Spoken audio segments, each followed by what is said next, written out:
Hello friends, நீங்கள் பார்த்துட்டு இருக்க இந்த மரப்பாச்சி டால் வந்து கப்பல் ஜோடிங்க.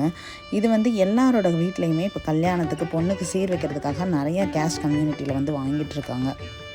யூஸ்வலாகவே மரப்பாச்சி பொம்மை வந்து அது மாதிரி கப்பல்ஸாக ஜோடியாக கப்பல்ஸ் வந்து நல்லா இருக்கணும் அப்படின்ற மாதிரி சொல்லி அப்போல்லாம் ப்ரெசென்ட் பண்ணியிருக்காங்க. இப்போ வந்து இதை கிஃப்டாகவே எல்லோரும் வாங்கிட்டு போகிறாங்க. இதில் வந்து எங்கள்கிட்ட அவைலபிள் ஸ்டாக் இதெல்லாம்.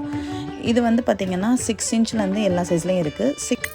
நீங்கள் பார்த்துட்ருக்க இந்த ஜோடி வந்து பார்த்திங்கன்னா செட்டிநாடு மாங்கல்யம் போட்டிருக்கோம். இது தீபான்ற மேம் எங்கள்கிட்ட எனக்கு மாங்கல்யம் மட்டும் உங்களோட டாலில் ஆட் பண்ணி கொடுங்க அப்படின்னு சொல்லிட்டு அவங்க ப்ளேஸ் பண்ணியிருந்தாங்க. அவங்களுக்கும் இதை நாங்கள் சக்ஸஸ்ஃபுல்லாக முடிச்சு கொடுத்தோம். அவங்க ரொம்ப சாட்டிஸ்ஃபைடுன்னு நம்மளுக்கு ரிவ்யூவும் கொடுத்துருக்காங்க. இந்த மாதிரி கஸ்டமைசேஷன் உங்களுக்கும் எந்த ஸ்டைலில் வேணுனாலும் பண்ணி தர முடியும். அதுக்கு ப்ராப்பரான ரெஃபரன்ஸ் பிக்சர் மட்டும் நீங்கள் கொடுத்தீங்கன்னா போதும், நாங்கள் உங்களுக்கு ரொம்ப அழகாக பண்ணி தருவோம். ஸோ இந்த டால் எப்படி இருந்துச்சுன்னு கமெண்ட்டில் சொல்லுங்கள். உங்களுக்கு ஆர்டர் ப்ளேஸ் பண்ணால் வாட்ஸ்அப்பில் கான்டாக்ட் பண்ணுங்கள். உங்கள் ஃப்ரெண்ட்ஸ்க்கும் மற்றவங்களுக்கும் ஷேர் பண்ணுங்கள். Thank you so much.